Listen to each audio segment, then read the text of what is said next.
One second. Yeah, can you see my first slide there?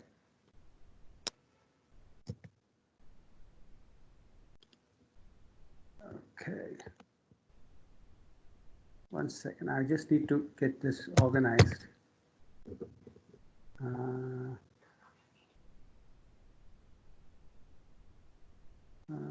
I'm just trying to figure out how to do the sharing. Okay. Can you hear me? Am I okay? Audible? Hello?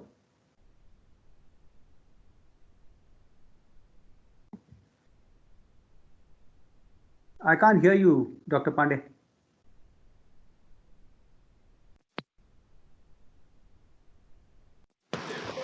Can you hear me? Yeah, now it's better. So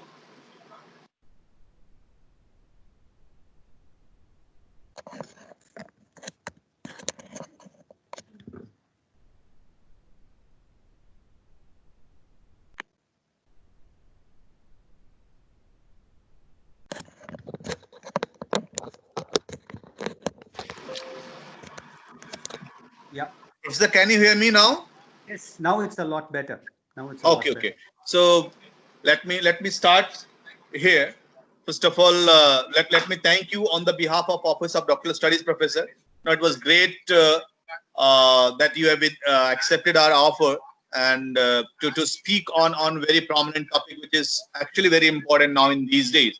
That is governance for social innovation and the hybrid domain. So I'm really thankful to you, Professor, on the behalf of Office of Doctoral Studies and JGU, that you have spared some time from your busy schedule and accepted our offer to speak on this prominent topic. For audience, we are addressing here. This is PhD program and Office of Doctoral Studies. So students are more or less, they are PhD students, those who are in the system, and there are some faculty those who are also joining it.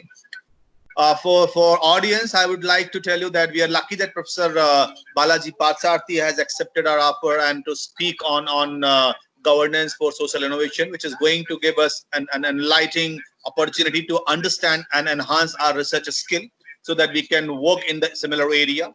Professor Balaji has extensive experience in the area of governance and innovation. Professor has completed his PhD from University of California, Berkeley. He has done his master's from University of Southern California, and he is the alumni of IIT Kharagpur. Professor is working in International Institute of Information Technology, almost, I think, more than 20-year experience of research, and he wrote several papers in the different domain and different area. So we welcome. I'm not going to be here, in front of audience and in front of the learned professor. I'll request Professor Balaji to start his session so that we can get the benefit of the entire introduction. Thank you, sir. Over to you. Please start your presentation, Professor. Okay. What procedure we are following? First, we'll request you to present it, and then later on we'll follow question answer Q&A. We'll keep in the last. Okay. So let's keep around 40 to 45 minutes of presentation, and then we'll start Q&A session. Okay. Am I loud and clear now? Yeah. Okay. You are audible. Yeah, everybody in the audience too, presumably. So first, let me begin by thanking Professor Pandey for this invitation.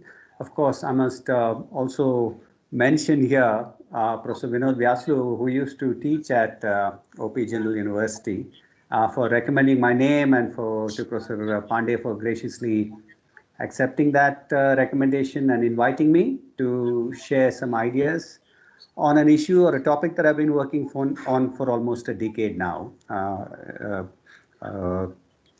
So it's something that I continue to work on, and I just thought I'd share some ideas. And yeah, so thanks to everybody who's here this afternoon, and to OP General University in general. Okay, so the title of the presentation is, as you've all seen, Governance for Social Innovation and the Hybrid Domain. Now, the term social innovation is has gained a lot of prominence in, in the academic literature, even in the press, and even in day-to-day conversation.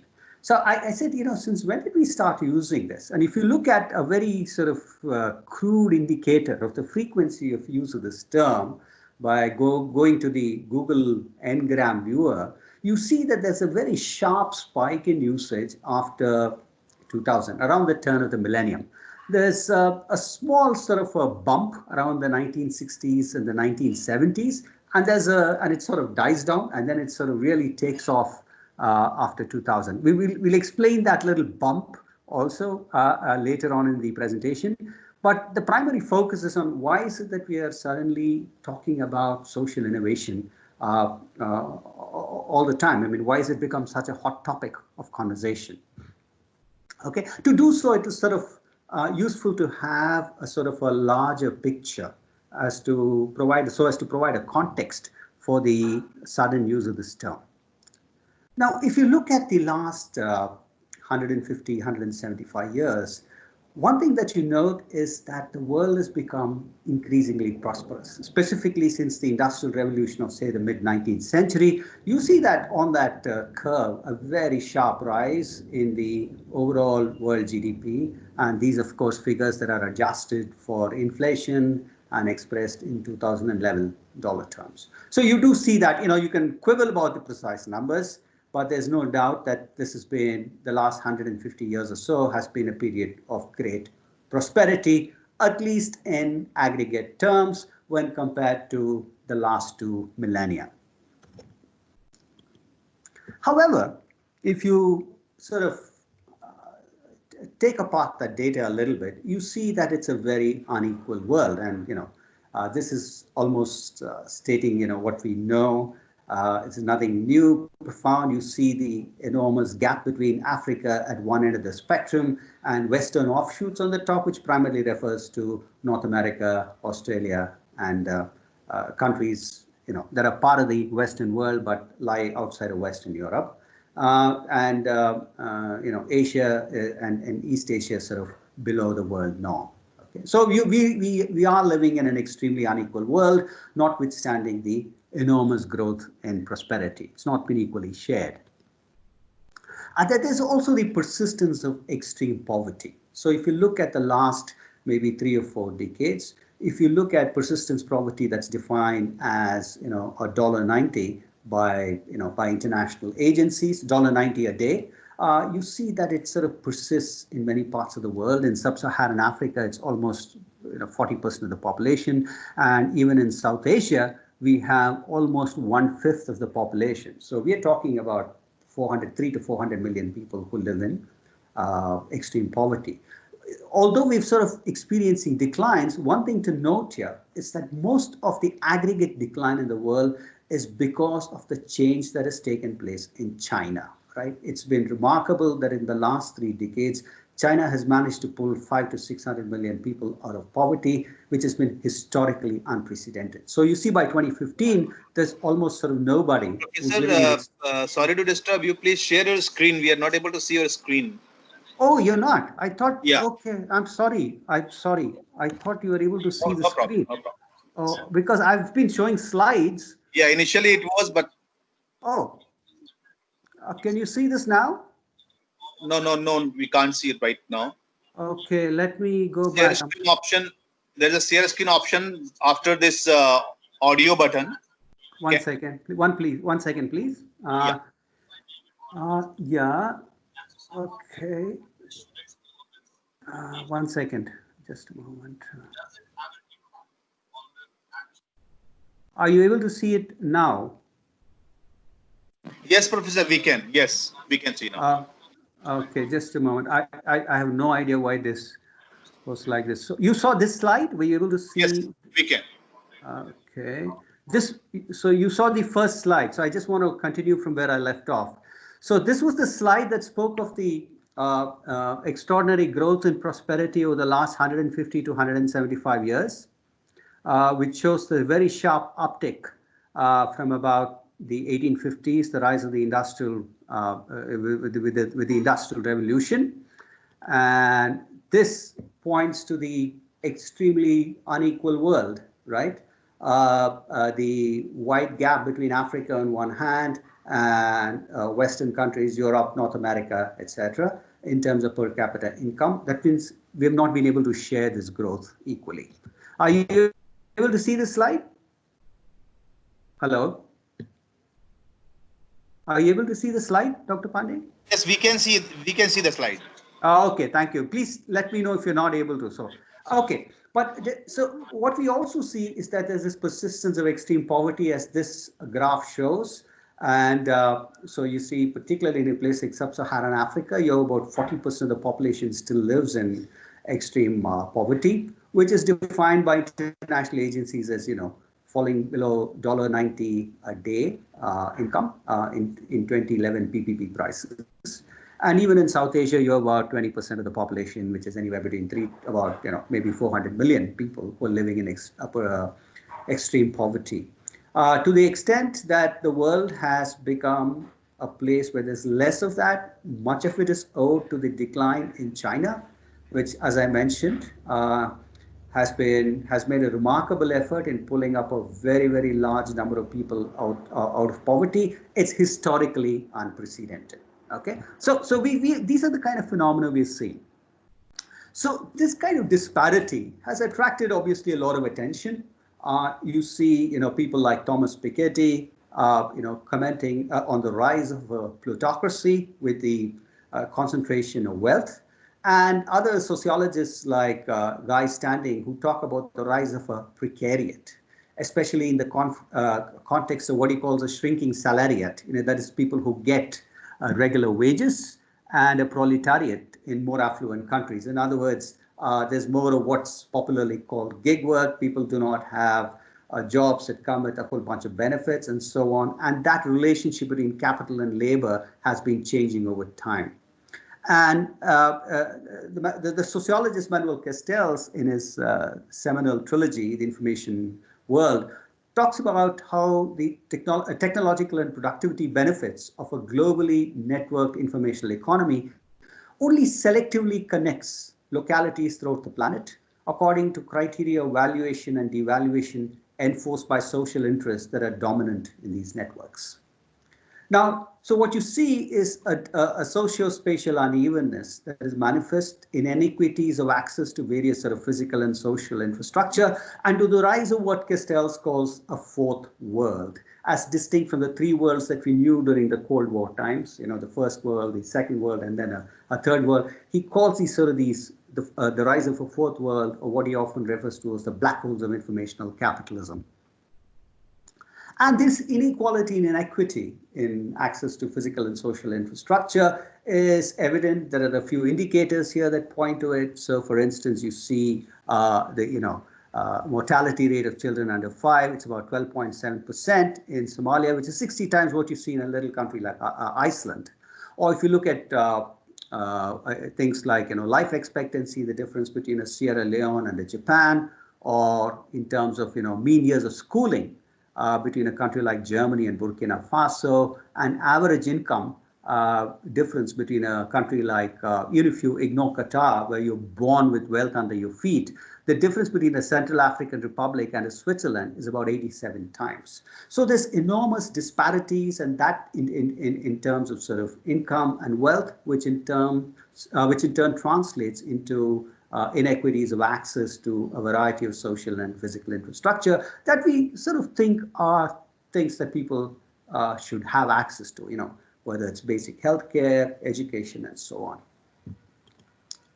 Now, the thing is, on one hand, we have all this prosperity, we have a lot of technology at our disposal, the information age, and so on, but at the same time, we're not able to deal with these problems that have long existed. And part of the reason why we're not able to do that is because these challenges are often what are called wicked. That is, they're real formulated, where the information is confusing, where there are many clients and decision makers with conflicting values. That's very critical. And this, of course, goes back to a famous paper that was written by Churchman in the 1960s at Berkeley. And these problems are not necessarily amenable to scientific solution, and scientific in the sense, in a very Popperian sense of the term, due to multiple interdependencies. And development projects also fail due to what Banerjee and Duflo call the 3I problem: ideology, ignorance, and inertia, right? I mean, you basically commit yourself, you get locked into particular ways of doing things. That's your ideological predilection. You're just simply ignorant. You just don't know how to cut through some of these problems. And then there's simply inertia. I mean, those who have it going good for them do not necessarily see the urgency in solving some of these problems. Of course, in acknowledging such problems, there has indeed been a shift in expectations of development from mere economic growth to be more encompassing. And therefore, you see the Millennium Development Goals and the Sustainable Development Goals, and, a lot of political leaders who come together to announce these things. Now, again, here I'd like to sort of reiterate that although the last couple of centuries has seen I've seen phenomenal advances in technology. Technology itself is useful, but it's not enough. Like here, Melvin Kranzberg's so-called laws of technology that he wrote about from the mid-1980s. He said technology is neither good nor bad, nor is it neutral. In other words, it can do a bunch of things for you, but how you use it is entirely up to you. And another one of his 6 laws says that although technology might be a prime element in many public issues, it's non-technical factors that take precedence in technology policy decisions, right? And Kentaro Toyama, who's a professor at the University of Michigan now, and who used to formerly be the head of the Technology for Emerging Markets group at Microsoft Research in Bangalore, has written in his book, Geek Heresy, he talks about how technology amplifies the intent and capacity of human and institutional stakeholders, but it does not substitute for their deficiencies, right?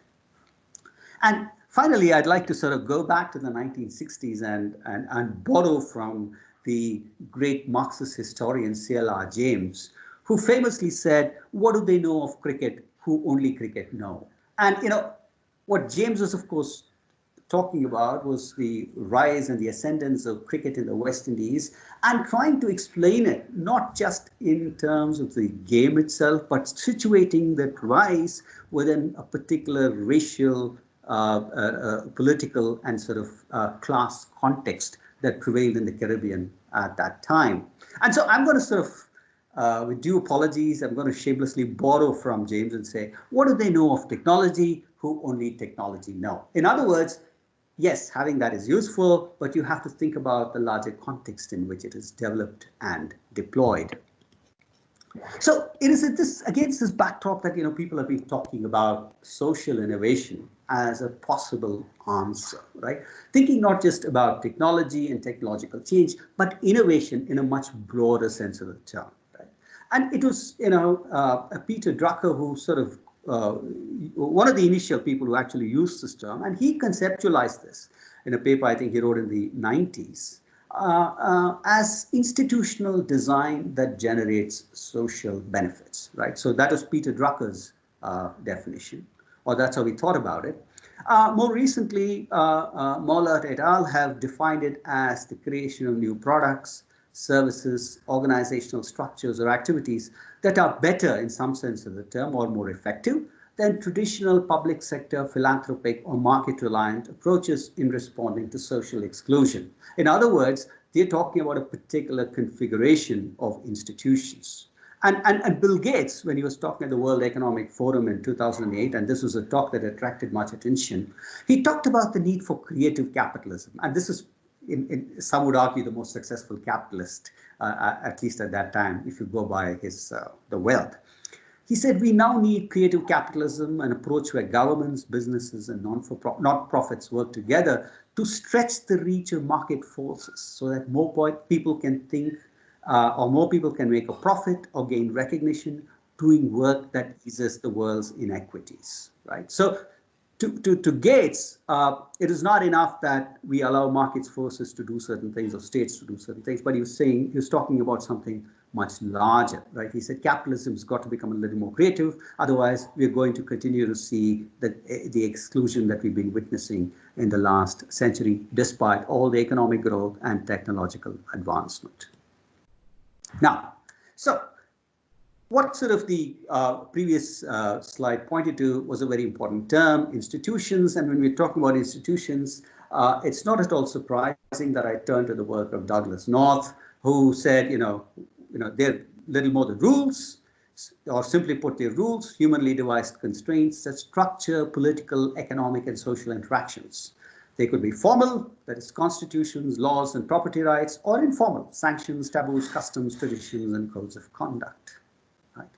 And now, if you look back since the late 19th century, the dominant institutions that have sort of influenced us or influenced our behavior have been the state and the market in the public and the private domains, respectively, right, primarily.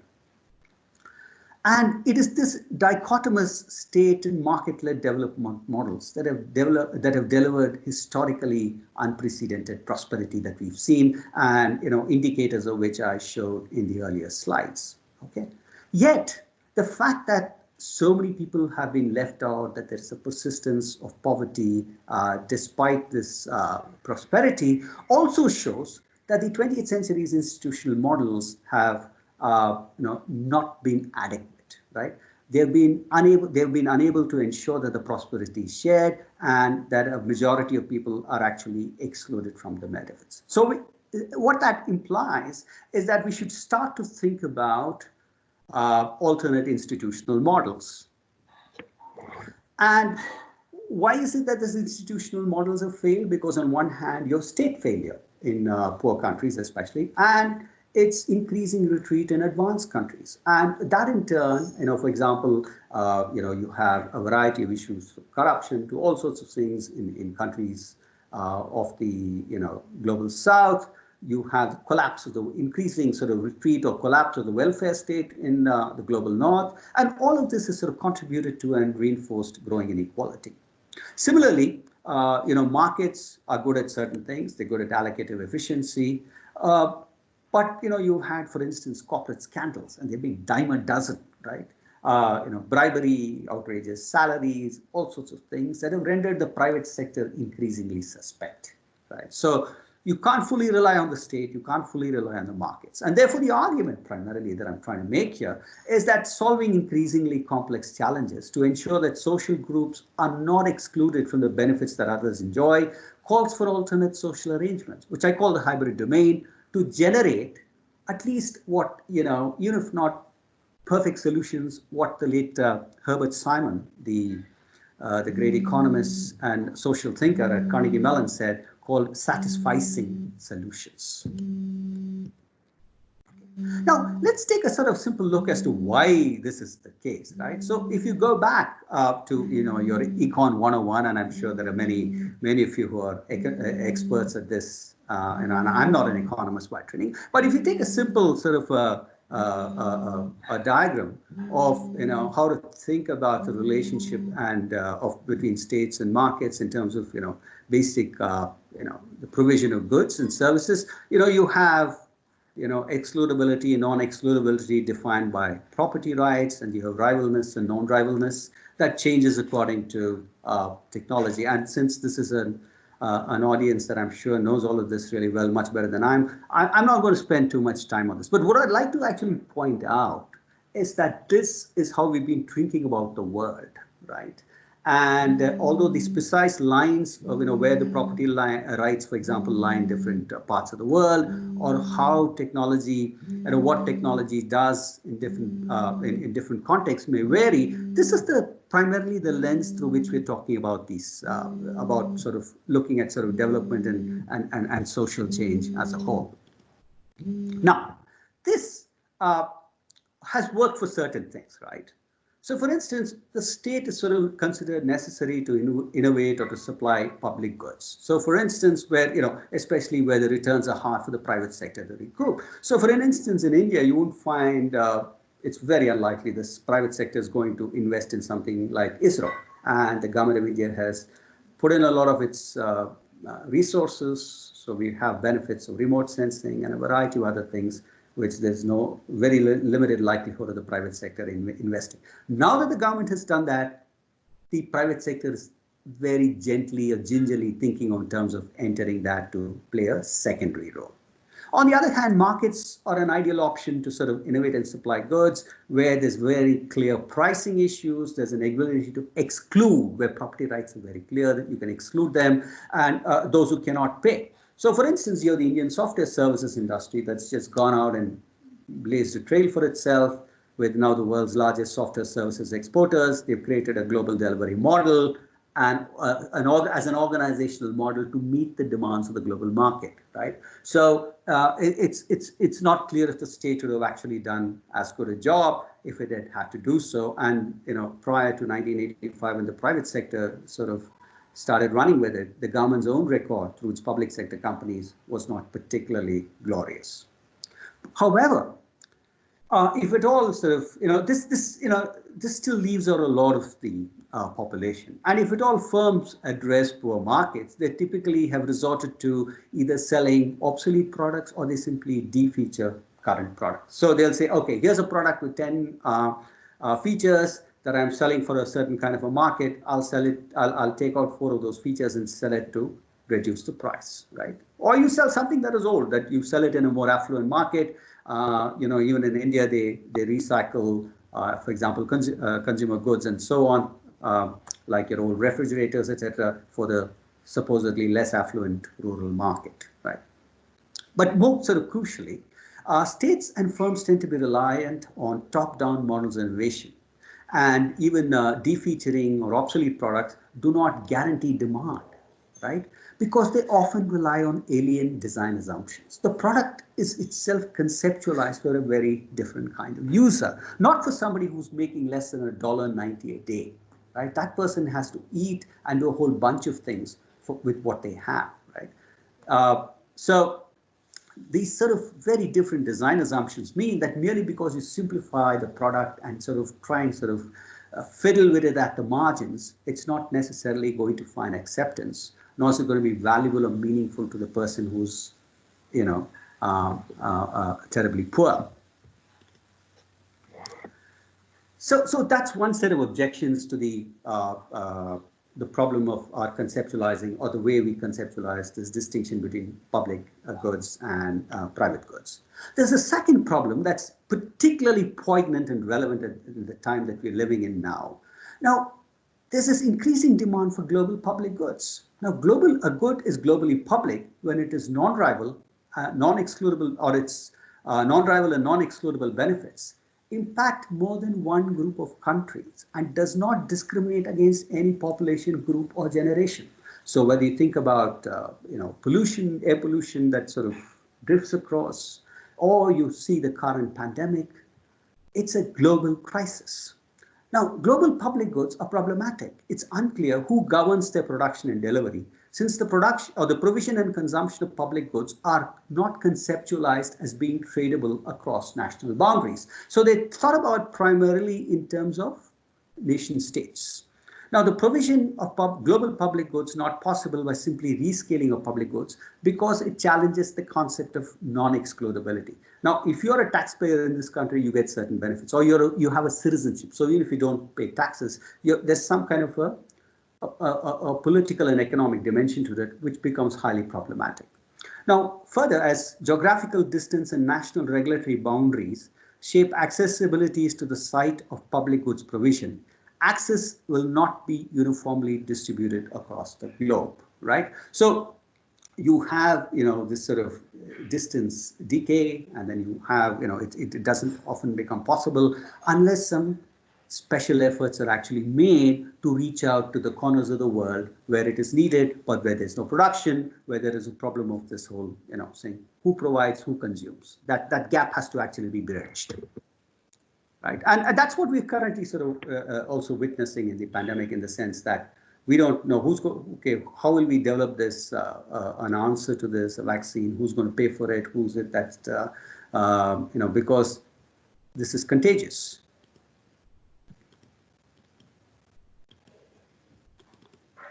Oops, just a moment, please. I think I clicked too far. Okay, just a moment.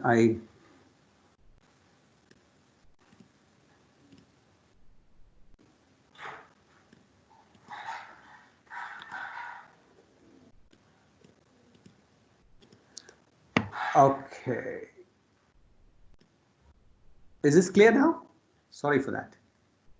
Hello? Hello? Yes, yes, it is clear.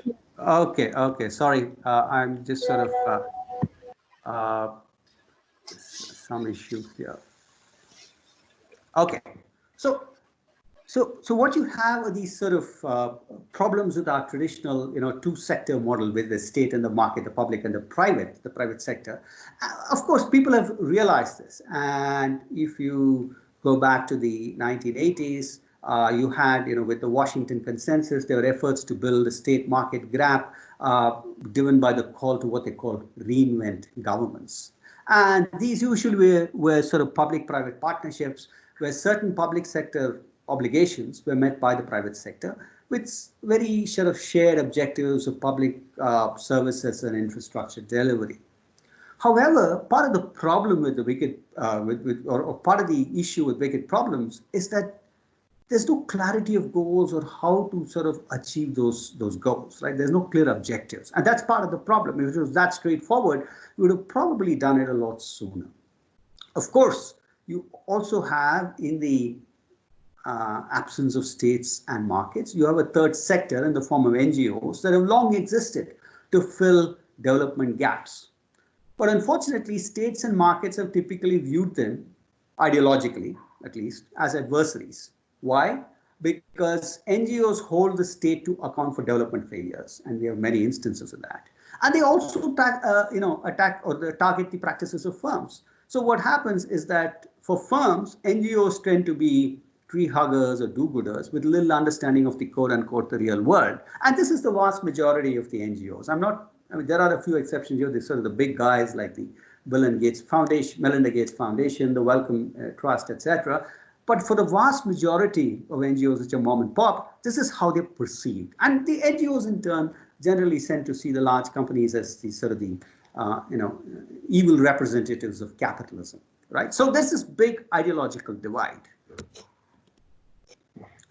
But the thing is, where the third sector or the NGOs have typically stepped in is that they have tried to meet citizen needs with typically bottom-up approaches. But this approach has had its own problems and limitations. For instance, if you go back to the 1970s, which is why you saw a little bump in the curve when you looked at the frequency with which social innovation was mentioned, the appropriate technology movement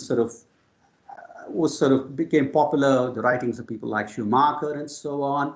But despite the enthusiasm for that movement, even in the 1970s, it had its own problems. It suffered from limited transferability, weak institutional support, insufficient funding, and then there was a general perception of technological inferiority. More recently, of course, you had the celebration of Jugaad for ingenuity in meeting needs in conditions of scarcity. But then its diffusion has also suffered from high transactions costs for scouting and documentation, the need for valuation and finance and ambiguous IP rights. I mean, the work of Professor Anil Gupta, his work is really admirable. But for all his efforts, his recent I think it's a biography or autobiography, he talks about some of the challenges that he's faced over the years in pursuing his work. There are other forms of sort of grassroots improvisation, including, China's, what they call Shenzai, but this is associated both with IP violation and counterfeiting, and with Brazil's JETO, which is associated with corruption for bypassing state legislations and regulations. So what happens is that you have alternate approaches, but they've all had limitations, or there are problems with perceptions. There are sort of ideological differences with the, with the state, with NGOs, etc. Now, so what you had is that, given all these sort of limitations, people are sort of exploring alternate approaches to design. And as development priorities shift with a growing emphasis, even in sort of the corporate world, on what's called the triple bottom line: financial, social, and environmental sustainability. There's an emphasis on ethical investment. And there's, of course, this is the growing challenge with particularly multinationals from the West, and even companies from places like India or Korea or China that have thrived by exporting to the West. There's a problem of demographic flattening in affluent countries. And there's a real need to sort of rethink about how we are going to design products and services, right? So one approach has been to, what shall I say, to abandon traditional approaches which have relied on sort of formal closed structure approaches within governments or within companies through R&D departments or through government labs and so on, in favor of open innovation, which is an idea that was put forward by Chesbrough, to mobilize a variety of external assets from partners, get ideas, don't look only to your internal resources, be open to ideas, inputs, don't think you can do everything, that kind of an approach. But effective open innovation also requires an environment that's characterized by the strong presence of external source of ideas, including universities. You need active venture capital, startups, and high labor mobility. In other words, you need to have a lot of flows, ideas, capital, people, etc. Now, if you look at the global south or in emerging economies where weak institutional and intellectual property regimes pose difficulties in implementing the open innovation model, an alternative was to pursue the so-called fortune at the bottom of the pyramid, that's less than $1.90 or $2 a day, with what came to be known as frugal innovation. Of course, the whole idea of the fortune at the bottom of the pyramid, we owe to C.K. Prahalad, and frugal innovation was a term that was first propounded by the former boss of Nissan, Carlos Ghosn, in a completely different context, of course. But the thing is, the fortune at the bottom of the pyramid has been rather hard to find, right? It's not been that easy, right? It's been easier to write about and discuss rather than to find. And if that has been hard to find, it is because the seekers assume that the absence of products and services for the poor is exclusively a question of affordability. They often ignore the questions of design. Are you making something that's relevant to what they need? So it's not just a question of affordability. And second, the so-called bottom of the pyramid, or the BOP, is often found in locations where the physical infrastructure that's required for your products and services is typically weak to non-existent. No roads, power is fluctuating. I mean, I'm sitting in Bangalore. I mean, the power situation leaves a lot to be desired. Our roads are shabby, So, think about, people who are in less privileged locations. And third, the assumption is that the BOP is socio-culturally homogeneous. Unfortunately, it's not. It's very heterogeneous. What you see in Karnataka is not what you see in Bengal, not what you see in Haryana, right? There's a variety, various sort of cleavages and distinctions, and many of them also suffer from very limited skills and low literacy level when it comes to using these products and services. So the BOP is a lot trickier to get to than what was sort of originally conceived and hoped for. Okay. Now, the other sort of challenges of achieving sort of frugality is that frugal innovation is non-trivial because it's not just about cost cutting. Frugal products must be easy to use, they must be robust, they must use raw materials sparingly and be sensitive to environmental impact. In other words, you're just looking at a wide range of parameters. It's not just about saying, if I'm selling something for 10 rupees, tomorrow can I sell it for 2 rupees? No, that's not the only issue, because there are a whole bunch of attendant issues. If you're not able to dispose the product properly, it comes to haunt you as an environmental hazard for the very population that you intended to benefit, right? And so on. And the other thing is that innovation, for the most part, is mostly understood as a technology or a driven process measured by supply side factor inputs, such as a technical labor force, or by outcomes such as patents, right? That's been the conventional thinking. The incorporation of demand or user side knowledge into the innovation and product development process has, for the most part, been under theorized. So how do you actually take into account a variety of inputs from users? And a challenge for frugal innovation in particular has been the lack of so-called lead users and markets to provide the stimuli for products and processes that a firm typically needs. Now, in well-established so-called mature markets, you have lead users who take the technology, whose prior exposure to technology will also tell you what the new technology could be like or what it should be like, right? Here, for the most part, the BOP has little or no prior exposure to technology. They're not the kind of lead users you can turn to very easily, especially when you yourself have not had any experience in meeting their needs earlier, right? So, now the hitherto ignored BOP cannot be suddenly expected to play a lead role. It's just unrealistic. So it is to overcome ignorance about the bottom of the pyramid and to resolve issues of socio-spatial accessibility that social innovation is now being pursued with new technologies and organizational forms. So it's not just about technology, right?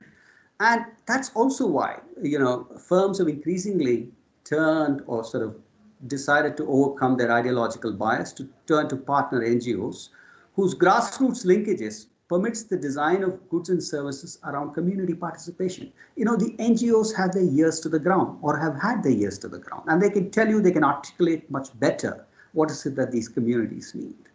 NGOs provide what you might consider crucial last mile connectivity to the lead users in local markets and offer what geographers call sticky knowledge that is very tacit, as going back to the work of Michael Polanyi, that firms find hard to obtain on their own. This spatially sticky tacit knowledge is very crucial in sort of making that leap to understanding what is it that these the poorest users of products and services are likely to require. And this is where NGOs are stepping in and could step into play a role, because many of them have been working with these segments of the population.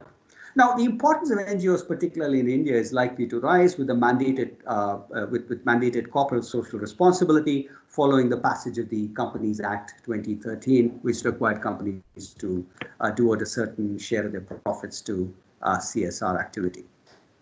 Now, so it's in sort of working with NGOs, what you're seeing is that firms and even states are acknowledging that, look, there are certain things we can do well, but there are certain things we can't. We need to work with the NGOs because they provide that, last mile connectivity.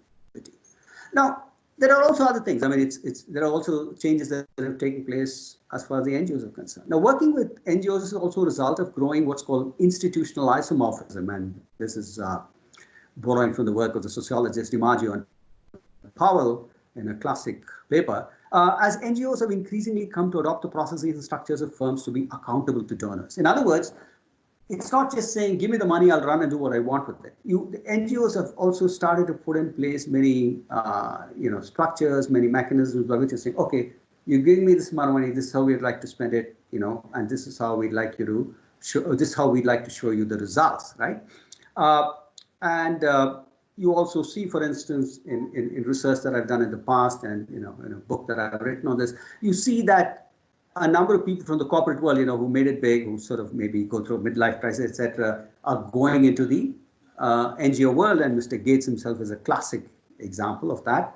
To many people across our own country who are joining NGOs and who are providing the necessary structures, who can talk the language of the corporate world, and who are able to translate, who provide these sort of bridges between the corporate world and the world of NGOs, and that in turn is what is leading to this institutional isomorphism, right? Now, while firms typically bring technology and skills, NGOs bring knowledge of local community and users. The state, on the other hand, is a crucial partner as it allows services in areas such as healthcare or education to scale. I mean, you can, for an NGO, you can operate in maybe a couple of schools in your neighborhood, right? Or if you're a company or a firm, you're then able to supply the technology that's needed. But if you want, like, 1,000 primary schools and you want to run this, there's nobody but the state that can do it, right? And so the state is a very crucial partner because the state still provides those public goods. The problem here has been that the provision of those public goods has not been satisfactory. So you bring in certain technologies and skills, and then the NGOs are able to provide them and to advise them and to provide input, saying what is the particular form that this provision of good or service has to take. Now, it is the distinction of a blurring of distinction between the public and private domains, where the public interest may be represented by non-government entities such as NGOs or even by market actors actors. Say, for example, you have renewable energy providers. So you are seeing this sort of blurring that's taking place. And it is where the blurring happens that I call the hybrid domain. It provides the institutional framework to produce social innovation by combining social and economic vision. Right? So it's not that we're trying to abandon the state. We're not saying states are bad or markets are bad or that NGOs are bad. It's that there are certain things for which we find solutions that are when operating in silos, it becomes problematic, right? Particularly these so-called wicked problems. And it is there that these domains have to sort of blur, blur their boundaries and come together to identify problems and then to come up with satisfying solutions. Now, here you typically, this is from a school near Bangalore. It says, this is the conventional relationship. So you have donors who, and this is pasted on the wall of the school, and there's some very prominent names here. I don't know if you can see them. There's ITC, there's 3M, there's Northern Trust, Cable and Wireless, Dell, Microsoft, etc. For the most part, what's happened is philanthropic organizations have, with all good intention, they write a check and they go away. Right? That's all that's happened. Never mind how that money is spent. I mean, there may be some oversight, but has it been spent effectively? Are kids learning? Should education be delivered this way? These are all questions that are often not asked, in part because the donor doesn't have a clue. If you're a company that's in the business of making biscuits, right, the chances of you knowing much about education are rather small, right? So you see that this is the conventional relationship, a very sort of hands-off relationship. But then you see, in a different part of the same school, in a different part of the complex, this is what this board says. We have come this far because of you. Know that you are a change maker and touched many lives. For the many lives make a difference. And we say thank you. And look at the kind of the organizations that are represented here. It's Intel Foundation, Intel Bangalore, Cisco Foundation, and the corporate entity Cisco Networks, Microsoft Research, right? The Village Community, Asha Foundation of the US, the National University of Singapore, the Tamil Nadu government, University of Agricultural Sciences, the department. So here, what is distinct from the previous slide is that you see all these people actually coming together to understand and transform education with a variety of resources, right? The resources continue to be important, but it's also about how you think about these services and how you deliver them. Now, hybrid governance for what are called hybrid missions, right? Now, the hybrid domain is distinguished by bottom-up characteristics, where stakeholders, initially uncoordinated and disparate, gradually articulate a pragmatic solution-oriented agenda in hybrid missions to generate designs for wicked problems. This is what the hybrid domain does, right? It comes together uncoordinated, it's not, and then you say, look, we have a problem here. Let's sort of figure out how to sort of go about it. We need a solution, and it might not be the best, but then we'll figure out something. Now, governing this pragmatism necessitates hybrid governance, which involves interactions along two axes of transformation. So if you sort of analytically take it apart, you can think about it in terms of two axes. One, newly emerging hybrid norms that combine economic and social missions require domain flexibility. That is, a division of labor between public, private, civil society, and hybrid organizations. So that is one aspect or one axis. The second axis is a geographical rescaling from the subnational to the global, as the scale of governance demands scalar flexibility. State-centered approaches to governance are being rendered increasingly obsolete, in the sense that if you think about it purely in terms of territorial bounds, there are a number of issues and challenges, like I said, the one that we're now facing, that cannot be bounded to nation states and territories. Okay, so this sort of provides a simple sort of diagrammatic representation. So you have a governance gap, and on the left you see that box there. And then that itself is because of the, to invoke the work of the great Karl Polanyi from his book, The Great Transformation. So the Polanyi talked about a double movement when states and markets move dialectically to to sort of to ensure socioeconomic change. He says neither of these institutions can dominate. But what we're seeing here is it's sort of a double failure. You have state failure and your market failure. It is in situations like that that you need the hybrid domain. You have organizational arrangements, you have domain flexibility, which is cross-domain collaborations, and you have hybrid organization, and you have scalar flexibility. Things like, facilitated increasingly by things like global venture philanthropy, transnational social entrepreneurship. I'll talk about both of these in a minute, which leads to social innovation, which is about generating solutions or new designs for social impacts and applications of new technologies, right? So it's about the institutional arrangements that are being changed and reconfigured using advances in technologies to provide some kind of solutions to challenges that have evaded us and that have led to social exclusion. Okay, now I'm going to give a couple of examples from the, fittingly from the health domain, given the kind of world that we're living in right now, to show how this might work in practice, right? And the first one, I mean, I don't have anything from the COVID thing because there's not enough that I thought was reliable enough. So I'm going to sort of draw on some earlier examples, but these are still very relevant, at least my opinion. So one is the first example is a cross-domain effort to fight tuberculosis, right? Now, India has a high prevalence of TB, and although the WHO DOTS, the directly observed treatment short course, is a very well-defined program. You go through it, chances are you'll be cured. But the fact is, we're not able to do it. Okay, why is that? Now, that's because prevalence is more of a social issue. It tends to afflict the poor, and the daily wage laborer often cannot take the medications regularly, and TB's infectious nature gives patients a social stigma, so people don't even want to admit it. Right? So it's a lot more challenging than just saying take the medicines on a daily basis or regular basis. It's not that straightforward. People move, for example, if you're a construction laborer, for that you're moving from site to site, tracking, ensuring access to the medicines, etc., is a problem. Now, there was an NGO that was established in 2006 with the goal of eradicating TB, initially in the slums of Delhi, to take free government-issued medicines to the people. So you had a state program, but that was clearly not adequate, right? So what they did was to hire community workers locally to inconspicuously give medicines from routinely frequented spots such as grocery stores, temples, etc.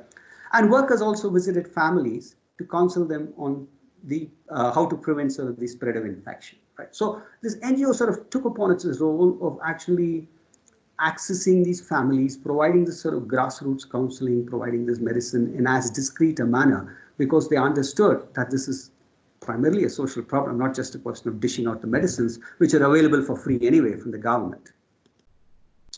Now, the MGO also partnered with a multinational R&D center and designed an Android tablet-based low-cost biometric system with a fingerprint reader to register new patients and record every dose taken, right? So whenever they took the medicine, there'd be a fingerprint register. And the tablet was connected to a server which highlights missed dosages to community worker and to the program managers, forcing prompt follow-up and sharply cutting dropout rates from 32% to 3%, right? So as soon as the person took the medicines, this was registered, and if they didn't do that, it would trigger a visit from the NGO to go find out what is going on, why these people are not taking the medicine. Now, the NGO, started in a very humble manner, now covers more than 9 million patients across 4,000 villages and slums in 9 Indian states. It's expanded overseas to Cambodia and to Africa.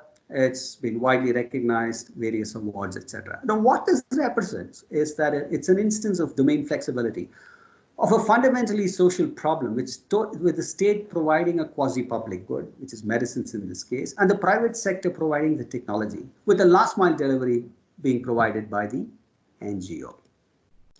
Now, with that let's move on to a second case of vaccine supplies. Right. Now, the weak infrastructure and rural supply chains hurt the poor the hardest, especially for access to time-sensitive products such as vaccine, because they have to be kept under certain conditions, refrigerated conditions, etc. Otherwise, they deteriorate, right? And for that, you need good supply chains.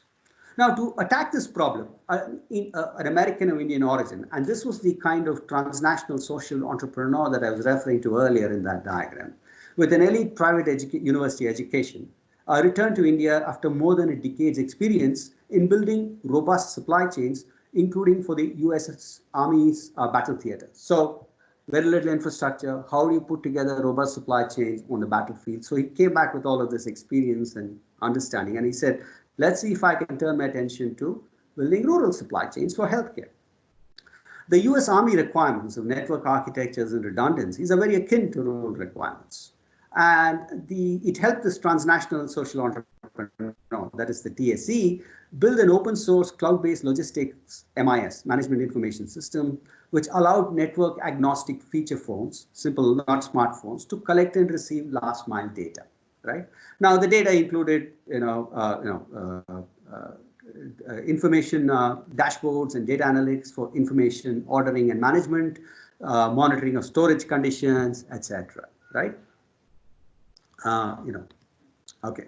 Now, in 2008, with a grant from the Deshpande Foundation, again, that's your international organization here, Global Venture Philanthropy, the product idea was tested at MIT's Innovations in International Health Lab, followed by a survey of 150 villages in Karnataka, right? And the first deployment with an NGO managing 29 public health centers for the government of Karnataka in a remote tribal region. That's where the sort of the initial deployment took place, right? The very poor part of the state. And the impact, stock availability, that is immunization days when vaccines are available, for 9 vaccines rose to 99%. Stock replacement times fell from 14 to 5 days per vaccine, all of which reflected behavioral changes among pharmacists by providing better feedback. So essentially, they were able to sort of use this information to provide better feedback, and it allowed for better stocking and so on, right? What's interesting or what's important is that the organization now supports 430 million vaccines annually, one of the largest immunizations programs in the world in India, besides operating across Congo, South Sudan, and Zambia, reflecting a successful combination of transnational resources for local needs. So you see this thing sort of scaling very rapidly beyond the boundaries of India, right? Let me sort of quickly conclude now after these two examples and say, look, the hybrid domain is meant to overcome wicked problems of inclusive development, going beyond the limits of frugal innovation. It's not simply cutting costs. It's about particular forms of organizational and institutional configuration that, of course, takes advantage of technologies to lower costs and to sort of deliver them, etc. It also helps overcome an increasingly obsolete sort of institutional approaches that pit states versus markets. And by sort of creating these sort of fuzzy public-private distinctions where sort of NGOs are also sort of offering an alternative. You can think about it conceptually as a triple movement that builds on Karl Polanyi's double movement, which blends organizational logics and missions, that is in the form of domain flexibilities, and combines resources, capital, skills, and technologies with local knowledge, that is the scalar flexibility, right? Now, domain flexibility and scalar flexibility reinforce one another. In the TB case, for instance, the domain flexibility led to scalar flexibility. They were, they worked with the state and the local and the multinational in India. And once they gained an insight, they moved to places like Cambodia and Africa.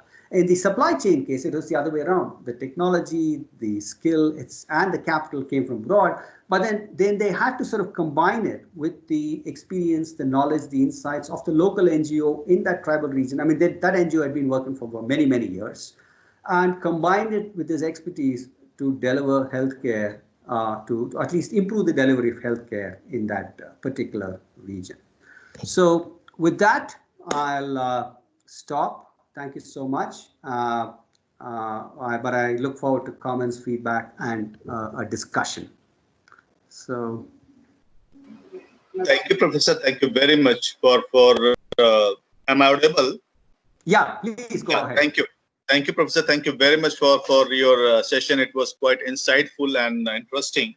Even you know, the need of this hybrid governance model, it is actually indeed very important in today's scenario. So when we talk about like this rising hybrid domain and collaborative governance, it has. I was going with your book yesterday, and I was just reading chapter outline, and then I realized, because I am not from the area, but I got it, that it's the importance of the hybrid domain for this collaborative governance and the social innovation. So it was really very insightful talk, where you highlighted specific point that what exactly we are supposed to understand in the area of this governance. So I'm really thankful to you. I would like to take over questions if there are. So if there are any questions, uh, Akash, and any question, if you have any question, then definitely Sunita.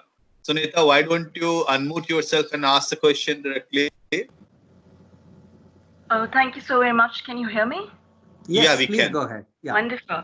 Professor Parthasarathy, absolutely insightful. I'm so thrilled to have tuned in on time. I'm actually pursuing my PhD on an extension of the concept of open innovation, the do more with less paradigm in the area of health. So your lecture and your work is deeply informing my research. So, Professor, my question would essentially be from a point of view when adopting a hybrid model, so to speak, how do you suggest the investors or these partners would preserve or create a strategic advantage that they want? Because what else would incentivize an engagement in this model other than the fact that maybe you can scale it better given your partners have the wherewithal? Your comments on this competitive advantage question, specifically when you spoke about geographical distance and issues of health, that when you say the brown and the black population will not be accessing vaccines at fast, we do know the problem of nationalism in the international diaspora. But from an innovation perspective, how do you suggest companies or partners would be looking at this question from a strategy? Okay.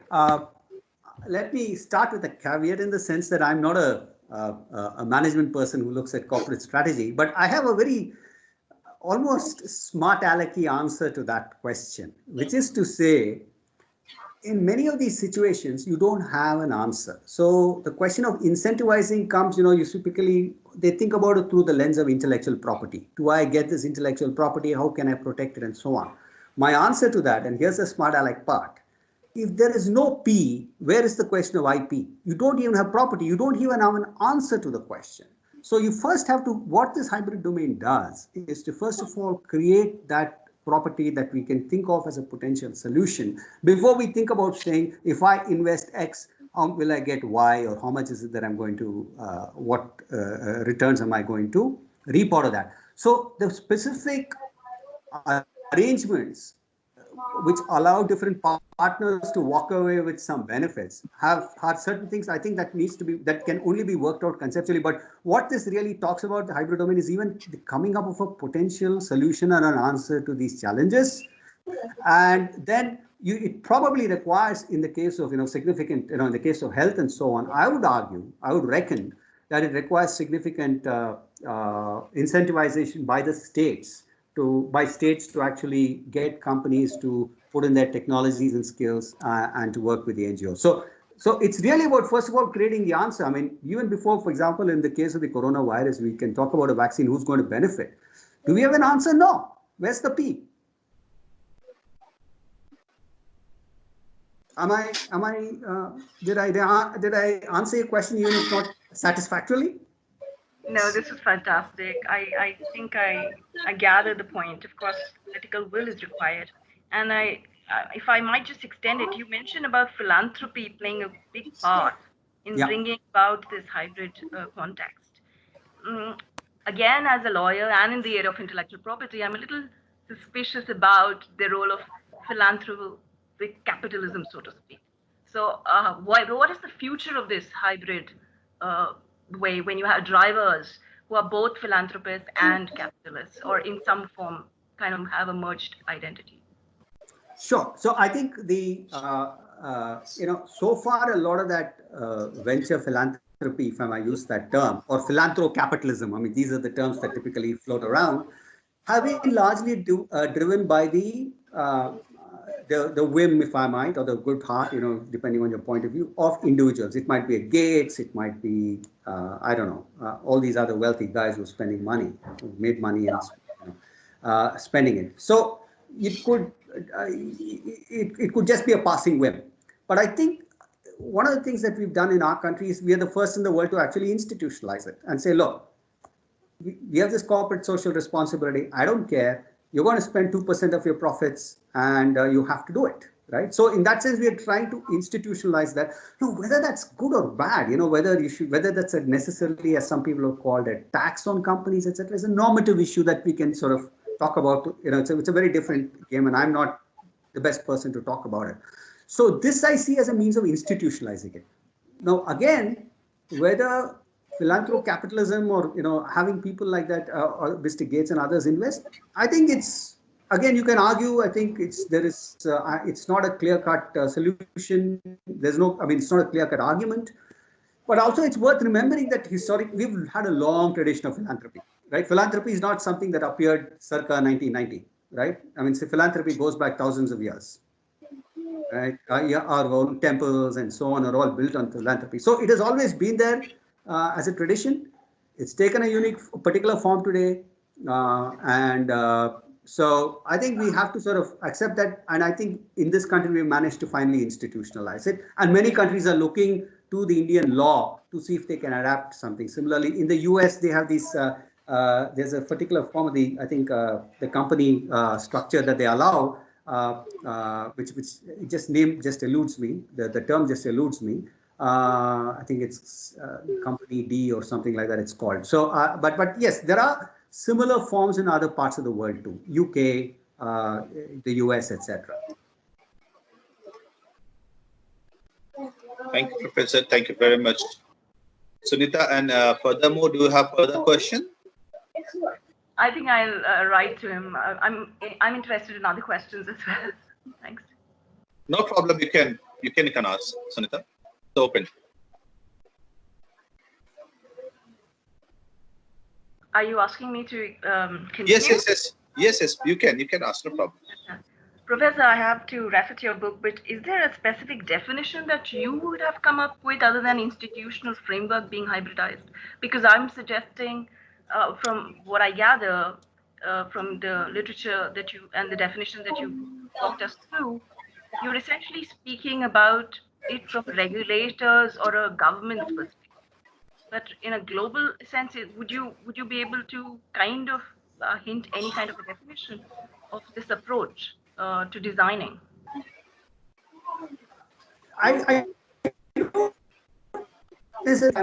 See, two parts to your question. One, do I have a precise? Okay, I've not seen a single answer with that you can sort of nail with precision thus far. That's one. Secondly, am I necessarily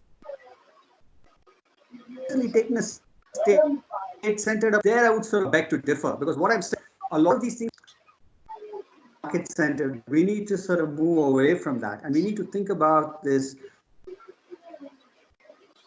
Call it a state, civil society, the private, public, and the voluntary sectors, right? And you possibly accuse me of providing you a descriptive or a description of this concept rather than necessarily something that's analytically testable. But because this is a pragmatic solution that is being used to generate satisfying solutions, I think at this point that's all I can offer. That doesn't rule out the possibility of further work being conducted to come up with a sharper, more precise definition. So I think I don't have anything better to offer from now. Because of when I wrote this book with a colleague of mine, because we were confronted with a range of definitions, we said, let's accept something that is going to work for us. We don't want to get into these nitty-gritties of the debate, because I think we lose sight of the forest for the trees. Thank you, Professor. Thank you very much. Thank you. Professor, just an observation, like when we go and read it out in Indian scenario is totally different by the other one. India is based on low-cost labor economy, whereas other cases is totally different. So what do you think in the Indian scenario? How come this it is going to gel well completely? Whether this PPP model remains same, or this PPP need still a innovation in PPP, and a new P should be added here in order to make it out more flexible in Indian scenario? Well, my response is that I think there are two questions here. One, you're talking about India being a low-wage economy or a labor, intensive Yeah, economy, level. and secondly, you're talking about the PPP model. Okay, I think these are two separate issues here.